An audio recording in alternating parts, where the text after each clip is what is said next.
뭐 이 제목만 봐가지고 이게 무슨 얘기인지 잘 이해가 안 되시거든요. 이 내용을 이렇게 보면서 내세 상수가 최적화에 어떤 영향을 주는지 확인해 보겠습니다. 먼저 우리가 최적화를 할 때 가장 큰 문제가 어떤 초기값을 가지고 최적화를 시작하느냐 하는 그런 문제가 있습니다. 그래서 일반적으로는 오퍼레이터가 경험적으로 얻어진 그런 값으로부터 출발을 해서 최적화를 하게 되는데 우리가 시뮬레이션 모델을 가지고 있고 그리고 그런 어떤 오퍼레이터의 그런 경험으로부터 어떤 출값을 얻을 수 없다라고 했을 때 사용할 수 있는 방법이 어떤 이런 다단계 최적화 방법이라고 할 수 있겠습니다. 그러니까 첫 번째 단계로 반복적으로 시뮬레이션을 통해서 그 시스템이 각각의 변수에 대해서 센서티비티를 알아내고 그 결과를 프레딕트 모델을 통해서 다음에 표로 보여드릴 때는 경향을 파악할 수 있습니다. 그리고 그 다음에 그거보다 조금 더 체계적인 방법을 통해서 여기서는 휴리스틱한 어떤 방법을 드리는데 여기서 제가 제안한 이런 방법이 아니라고 해도 다른 어떤 휴리스틱한 어떤 방법을 통해서 적절한 초기값을 정해줄 수가 있습니다. 그리고 그런 초기값을 가지고 가장 일반적으로 사용하는 SQP라고 하는 일반 2차 프로그래밍이라고 하는 그런 방법을 통해서 우리가 공정을 최적화할 수 있는데 특히 이 최적화 문제에 있어서 이게 시간에 어떤 항상 진행이 될 때 이런 시뮬레이션과 동식 시뮬레이션과 이 SQP라고 하는 그걸 다시 연결을 해서 문제를 해결하게 됩니다. 아까 제일 먼저 보여드렸던 첫 번째 단계인 시뮬레이션, 반복적인 어떤 시뮬레이션을 통해서 우리는 여기서 부분적하는 이에 대한 최적화 문제 예를 들었는데 어떤 일정한 경향을 파악할 수 있습니다. 그래서 예를 들어서 어떤 일정한 영역 내에서 예를 들어서 이니시에이터의 용도를 증가시킬 때 그게 어떤 경향을 주는가. 예를 들어서 퍼센트 두 개로 표시되는 부분은 굉장히 영향을 많이 받고 또 증가를 한다. 혹은 퍼센트 하나 이런 식으로 표현된 표시에 있어서는 영향이 거의 없다. 혹은 영향이 적다. 라는 그런 형식으로 표로 요약을 해서 퀄리티 모델을 만들 수 있고 이런 모델을 바탕으로 우리가 최적화를 할 수가 있습니다. 그리고 다시 보여드리면 첫 번째 센서티비티 어나리시스를 통해서 퀄리티 모델을 만들었고 두 번째 어떤 선언적인 그런 방법을 통해서 초기값을 정해주게 되는데 저는 여기서 간단한 어떤 반면사 함수의 최적화 방법을 반복적으로 수행해서 초기값을 정하는 그런 방법을 하나 제안합니다. 그러니까 첫 번째 마찬가지로 일정한 횟수의 시뮬레이션을 통해서 두 번째 단계 인터폴레이션. 그래서 예를 들어서 여기서 5개의 시뮬레이션을 예를 보여드렸는데요. 예를 들어서 이게 이쪽 구간에 있는지 아니면 이쪽 구간에 있는지 인터폴레이션을 통해서 결정을 해주게 됩니다. 그리고 그렇게 결정됐을 때 마지막으로 성분 분할법으로 최종적으로 최저값을 찾아나가게 됩니다. 근데 이 방법이 굉장히 단순하지만 이런 단면사 함수를 최적화하는 이런 과정을 통해서 우리가 다음에 보여드릴 그런 표에서 보여드리겠는데요.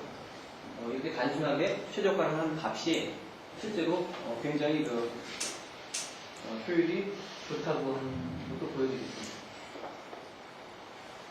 여기서 예로 보여드릴 반응은 보분자 반응인데, 기본적인 내용을 요약해보면, 예를 들어서 반응 혼합물의 성분은 AIB의 아디오 비소 보트콘이라고 하는 EJ를 사용하고, 메틸 아크릴레이트 모노를 사용하고, 에틸 아세테이트 이온에서 도데칸티올이라고 하는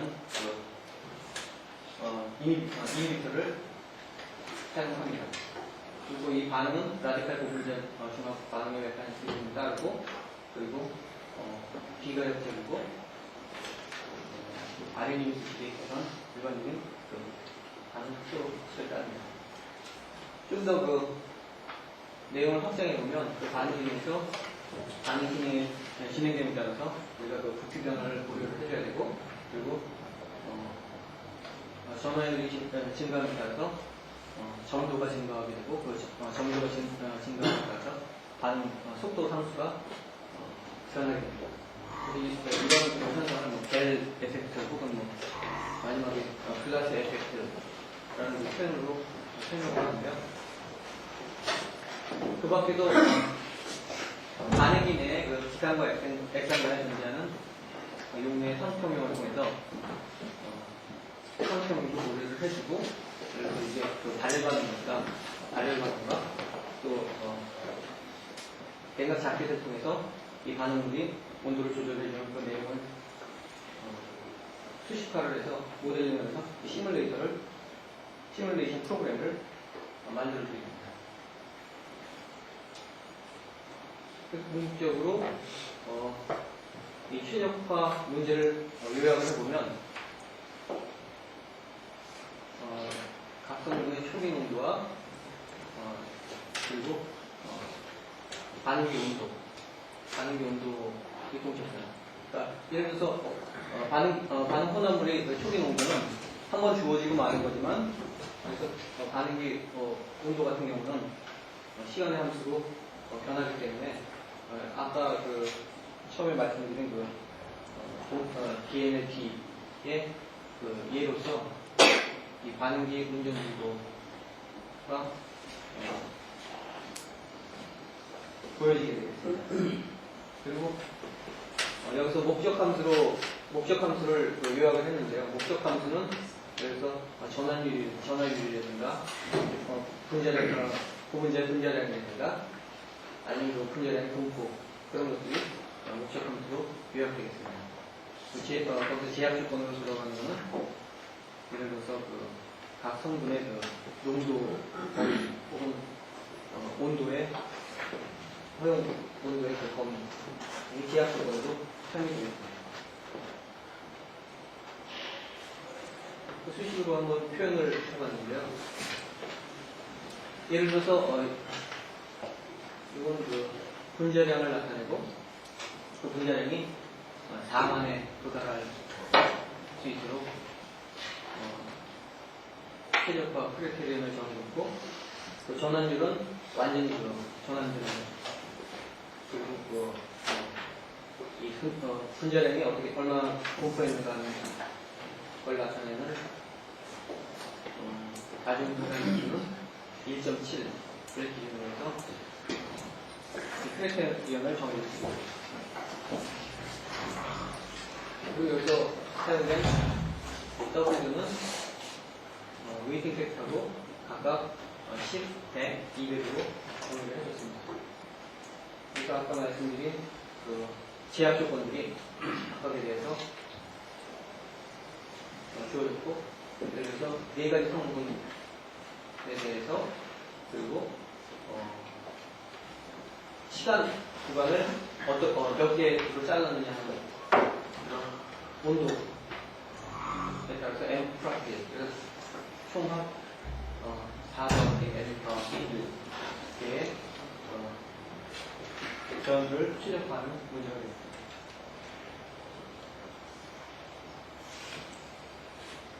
그래서 아까 간략하게 소개해드린 그 간단한 그 서론적인 그런 방법을 사용한 뒤에와 그리고 수학적인 그런 방법을 사용한 뒤에를 비교를 통해서 우리가 그 간단하게 그렇게 그 계산을 통해서 목적함수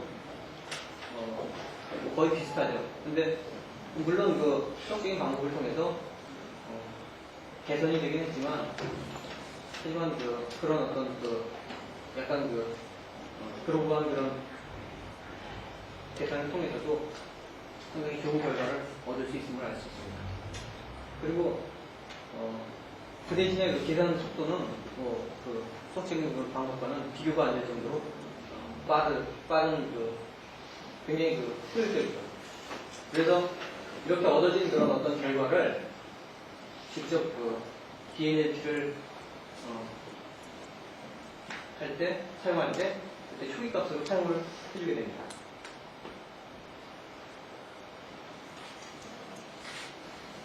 그리고 제목에서 나왔던 그 이야기를 다시 말씀드리면, 그러니까 시간이 이렇게 진행될 때 우리가 관심 있는 그 온도를 일정 구간으로 나눠주게 됩니다.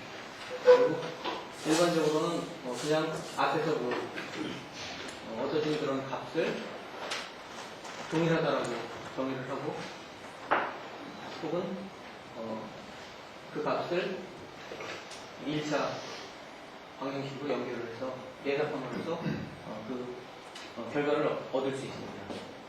근데 또 다른 방법은 그러니까 고차, 여기서 2차까지를 고려를 해봤습니다. 2차까지를 사용을 해서 실제로 이 계산의 효율을 굉장히 개선할 수가 있었습니다. 다시 한번 요약을 해봤는데요. 동적 최저가를 불연속 위반 시간에 대해 계산할 경우 불연속 결과를 명확적으로 이어지기 위해서 적절한 내사 함수가 필요하고, 일반적으로 불연속 시간 구간을 줄일 경우에 계산 결과의 신뢰도를 높일 수 있는 반면 계산 내용이 증강을 할 수 있었고요.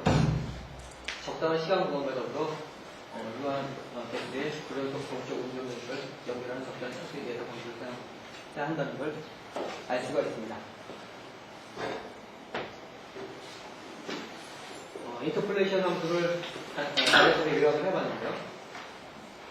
결국 그런 인터폴레이션 함수의 차수가 이 최적화에 영향을 미치게 되는데, 예를 들어서 처음에 그냥 앞에서 얻어진 값을 그 다음 구간까지 동일하다라고 하는 경우고, 이 경우는 직선으로 연결하는 경우, 이 경우는 2차 함수로 연결하는 경우입니다.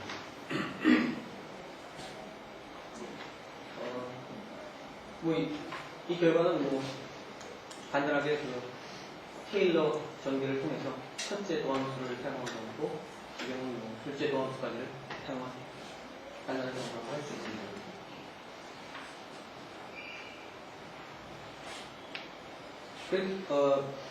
그래서 시뮬레이션을 했을 때 예상했던 대로 0차, 1차, 2차 서로 다른 어떤 계산 결과가 나타나게 되는데, 확실히 차수가 높아짐에 따라서 이 계산 효율이 좋아진다는 걸 알 수 있습니다. 근데 저도 이걸 해보지 않고도 나중에 그럴 것 같다라는 생각으로 추가를 했는데, 막상 결과를 보니까 굉장히 만족할 만한 결과를 얻었습니다. 그 밖에도 자세한 내용을 여기서 가지고 있는데, 아까 얘기했듯이 전화율, 분자량, 다중진단인수 등이 여기서 고려됐고, 계산 시간도 그렇게 크게 차이가 나지 않았습니다. 초기 농도는 주어진 이 값들이고, 그리고 시간에 따른 반응 농도를 보이고 있습니다. 결론을 말씀드리면, 일단 시뮬레이션 프로그램을 개발했고, 또 이 문제를 최적화하기 위해서 목적 함수와 제압 조건으로 수학적으로 포메이션 했고, 시뮬레이션 했고, 그리고